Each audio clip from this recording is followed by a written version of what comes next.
Bienvenidos. Esto es Fuera de la Caja. Yo soy Macario Esquetino. Les agradezco mucho que me acompañen para platicar en esta ocasión nuevamente de un tema de largo aliento, algo que ya hemos estado comentando en ocasiones anteriores, pero me parece que es relevante recuperarlo.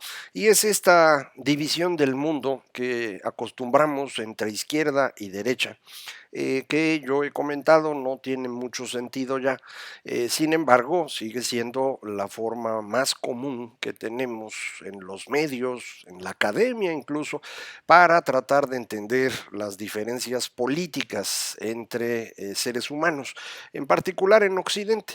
¿De dónde viene esta división de izquierda y derecha? Seguramente usted sabe que la forma como se establecieron los estados generales en Francia, que dieron origen a la Revolución Francesa, ocupaban en el área, en el lado izquierdo, los representantes del pueblo, digamos, mientras que del lado derecho se encontraban nobles y religiosos. Y esta división es la que dio origen a pensar en términos de izquierda son los progresistas y la derecha son los conservadores. Esta distribución en este órgano parlamentario que terminó prácticamente con el reinado de los Luises en Francia, no corresponde a la división de izquierda y derecha que se hizo famosa en el siglo XX. En el siglo XX ya no se trataba de conservadores y progresistas o liberales, sino trabajadores contra burgueses, digámoslo de esta manera, siguiendo la lógica que había promovido durante el siglo XIX distintos pensadores socialistas, de los cuales indudablemente el más famoso es Carlos Marx. Sin embargo, insisto, no se trata del mismo tipo de izquierda. Quienes estaban en la izquierda antes de la Revolución Francesa, en el proceso en el cual arranca esta revolución, son liberales, digámoslo de esta manera, son personas que tienen profesiones, que tienen oficios, que representan a las ciudades de Francia y que lo que están buscando es acabar con los privilegios de nobles y religiosos que no pagan impuestos, que sin embargo reciben dinero del Estado, y esto es el enfrentamiento de ese momento. Para el siglo XX, la izquierda representa esencialmente a los trabajadores porque Marx convence a muchos de que el actor principal del cambio en la historia debe ser el proletariado, es decir, los trabajadores. Y por lo tanto, estos trabajadores requieren una guía en el proceso de transformación que debe ser pues la guía de estos intelectuales que saben del asunto. Esto es lo que después Lenin va a transformar en una guía propiamente política por el Partido Comunista. Prácticamente todo el siglo XX lo que vamos a ver son variantes de esta idea leninista de la vanguardia del proletariado, que no es exactamente lo mismo que había pensado el señor Marx, pero es una derivación de ello. De hecho, yo sigo pensando que las ideas marxistas se vuelven muy populares, muy conocidas, gracias al triunfo de Lenin en la Revolución Rusa. De no haber ocurrido así, me parece, Marx, como varios otros pensadores socialistas del siglo XIX, pues habría pasado sin pena ni gloria. Esta opinión que acabo de darle no es muy popular entre los académicos que siguen pensando que Marx era un gran pensador. Yo no estoy convencido de ello. Me parece, como dice Kolakowski en su maravilloso libro Las corrientes principales del marxismo, probablemente el mejor estudio al respecto, él arranca diciendo Marx era un filósofo alemán de mediados del siglo XIX. Y dice, esto es importantísimo entenderlo porque explica buena parte de lo que él va a construir. Y eso es cierto. Marx deriva de lo que había estado pensando este filósofo alemán muy famoso también, Hegel, que trata de encontrarle un sentido a la historia, y este sentido para Hegel es la manera como el espíritu se va a representar en la historia. ¿Qué exactamente es el espíritu? Bueno, es el intento de Hegel de deshacerse de Dios, pero sin perder esta visión trascendental y este gran ente que le da sentido a la vida. Si a usted le parece raro, no se sorprenda, esto es la opinión generalizada sobre el señor Hegel, es muy raro, es muy complicado. Yo no quiero decir que le entiendo a todo lo que escribe, ni mucho menos, ni siquiera lo he leído todo, pero creo que esto es relevante verlo en la lógica de la modernidad, de cómo desde prácticamente la aparición de la imprenta, empezamos a tratar de separarnos de la idea de Dios. Este tema de Dios, la religión, demás, yo sé que a varios de ustedes no les gusta mucho, pero creo que es importante entenderlo, porque esa es la forma como estamos funcionando hoy en día. Los seres humanos pudimos vivir en grupos grandes gracias a que se nos ocurrió la idea de tener una dimensión distinta a la nuestra, en donde podrían estar nuestros antepasados que después convertimos en dioses chiquitos, luego los hicimos dioses poderosos, eventualmente los transformamos en un solo dios, y esto se llevó prácticamente hablando 15,000 años. Y durante esos 15,000 años, lo que daba la legitimidad de la organización social era precisamente esta visión trascendental. Es decir, usted podía ser el rey en Persia o podía ser el faraón en Egipto si usted lograba convencer a la población de que los dioses lo habían elegido a usted. De forma que así es como funcionábamos, y todas las disputas al interior de un grupo humano se daban tratando de convencer al pueblo de que el verdadero y legítimo representante de los dioses en la tierra era yo. Usted trataba de hacer lo mismo y el que lo lograba pues se quedaba con el control.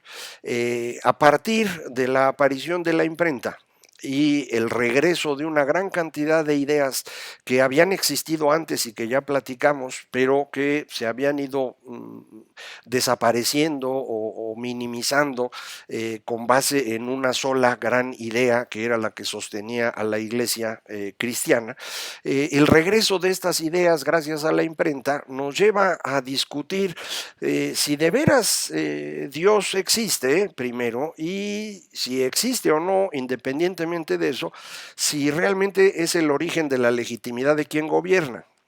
Porque dice uno, bueno, ¿y por qué eligió a Luis XIV y no eligió a Carlos o a Felipe o a quien sea?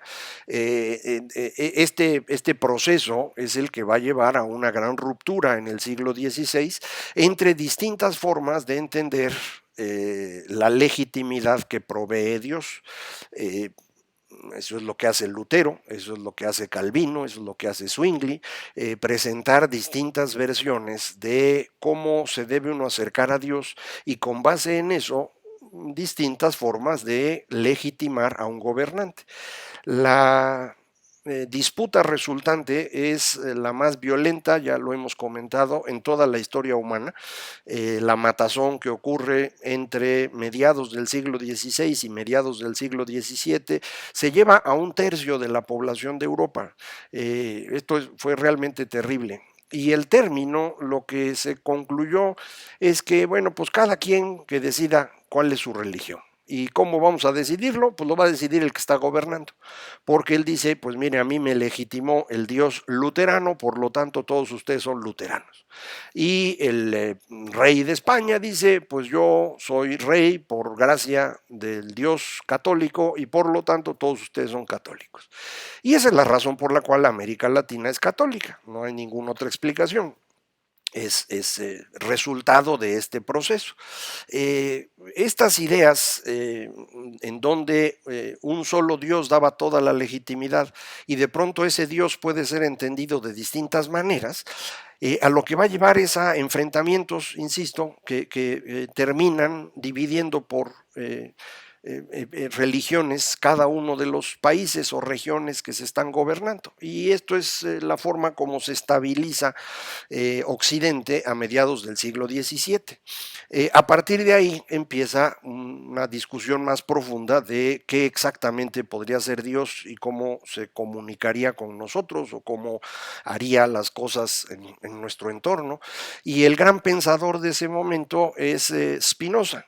Ya también hemos platicado de él, un pensador de religión judía, de familia portuguesa, pero que vivía en Ámsterdam, y que escribe varios libros extremadamente revolucionarios, que incluso no publica durante su vida, nada más uno de ellos y con seudónimo de manera oculta, porque pues lo iban a matar si lo leían.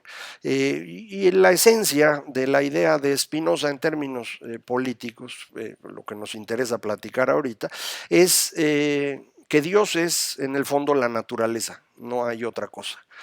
Por lo tanto, de ahí se deriva que no da ninguna legitimidad especial. Esto es una idea extraordinariamente revolucionaria, insisto, no todo mundo le gustó, muchos trataron de encontrarle distintas formas de neutralizar las ideas de Spinoza, y lo que vamos a tener durante el siglo XVIII es este ascenso de la naturaleza como la gran fuerza que controla el mundo.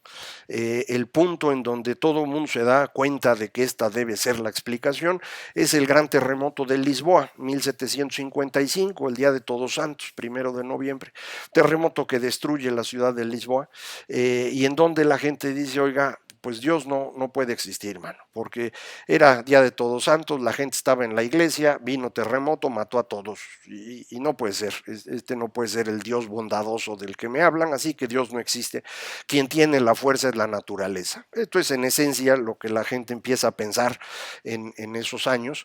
Es precisamente alrededor de esa época que está escribiendo el señor Rousseau, que va a hacer un gran énfasis en cómo la naturaleza es el origen de todo, no solo la gran fuerza que mueve al mundo, sino también el punto en donde los seres humanos son buenos. Es cuando se alejan de la naturaleza que se vuelven malos. Es la sociedad la que transforma a los seres humanos en malas personas. Y esto es una idea muy atractiva, que va a estar utilizándose continuamente desde entonces hasta nuestros días, esta insistencia en que somos esencialmente buenos los seres humanos, pero es la sociedad la que nos hace malvados, y por lo tanto lo que hay que hacer es acabar con la sociedad, y pues recuperamos las ideas de las viejas escuelas griegas, y algunos dicen sí, hay que acabar con la sociedad por completo, no debe existir gobierno, vamos a ser anarquistas. Otros dicen, no, el problema no es ese, sino que quien está más lejos de la naturaleza, los aristócratas, los nobles, los intelectuales, esos son los del problema. Y lo que necesitamos es movernos con la gente más sencilla de todas. Y estos son los socialistas utópicos, que tienen mucho éxito a inicios del siglo XIX. Saint-Simon, Fourier, personajes que, insisto, ya poca gente lee, pero que en esa época eran muy importantes.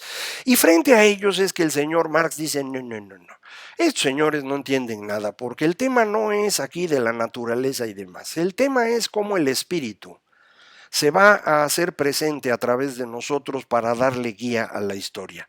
Y el actor que va a lograr eso, el sujeto de la historia, es el proletariado.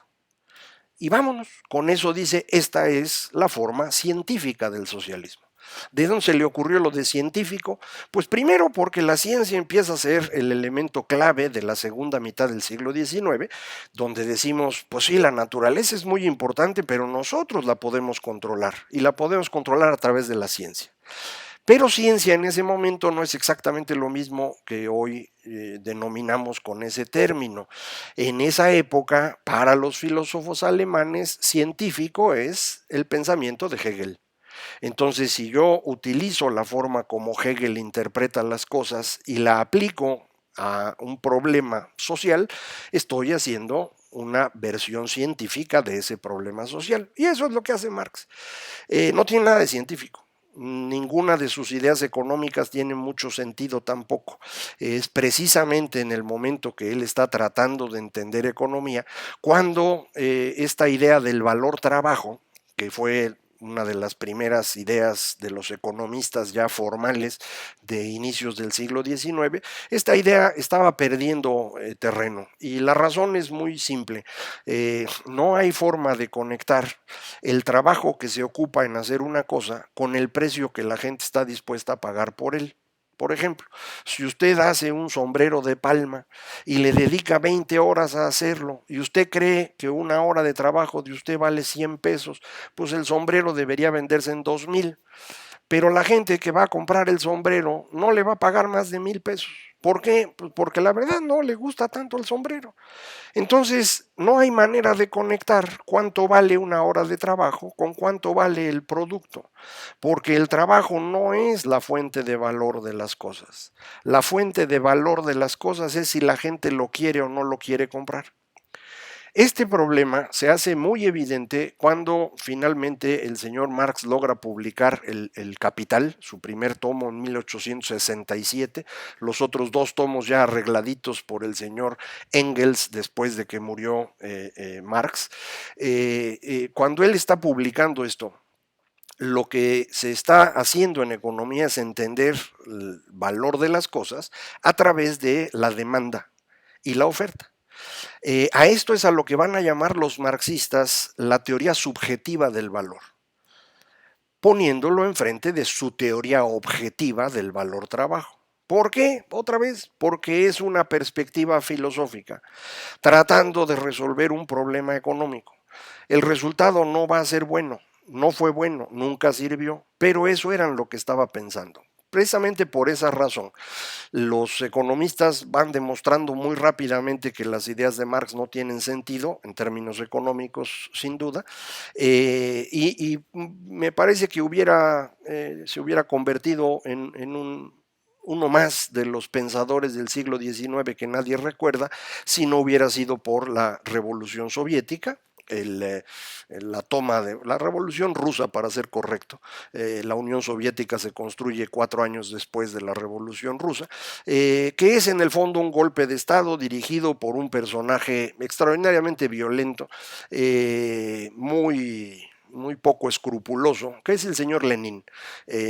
Ya después, en el siglo XX, cuando todo el mundo se va enterando de las tragedias y la dictadura soviética, culpan de todo a Stalin, diciendo Lenin era muy bueno, pero le dio la embolia y entonces Stalin fue el que causó todo. No, desde Lenin lo que hay en Rusia es esta lucha descarnada por el poder, el totalitarismo, el autoritarismo sin límites, de manera que no hay excusa, pero, insisto, mucha gente quiere que la izquierda funcione. ¿Por qué quieren eso?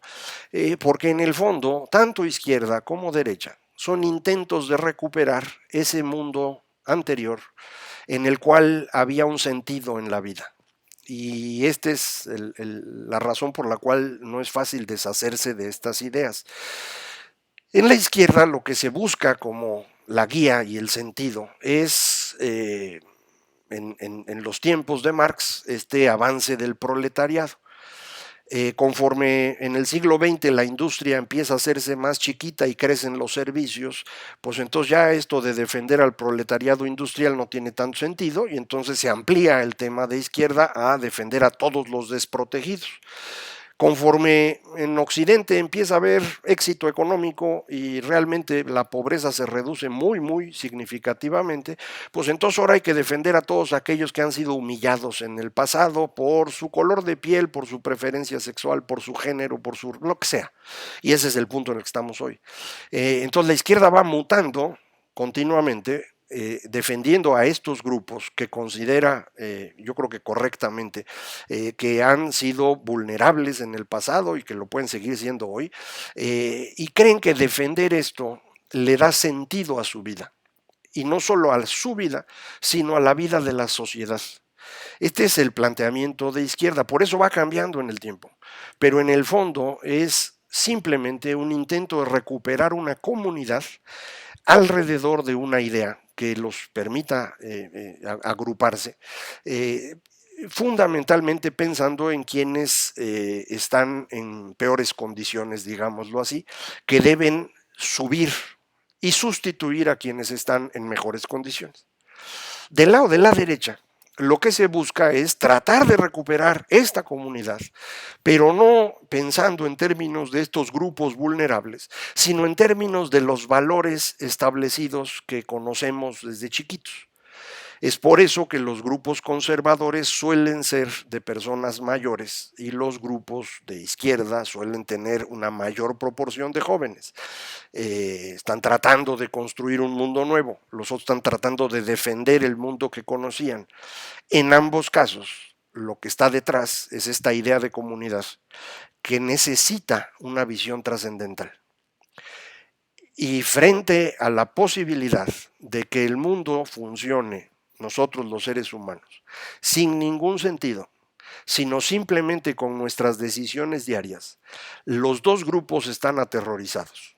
Y esos dos grupos van a tratar de impedir, lo han estado haciendo durante 500 años, tratan de impedir que la idea de que los seres humanos no somos nada muy especial y que no hay sentido en la historia, los aterra a ambos y se defienden y se enfrentan. Y esa es la, creo yo, forma más lógica para entender lo que ha pasado desde que pues empezamos a dudar de que Dios legitimara a los gobernantes. De eso hace 500 años no hemos podido salir, es un tema muy grande, no lo puedo acabar hoy, pero sigo platicando con usted de esto. Muchísimas gracias por escucharme, esto fue Fuera de la Caja.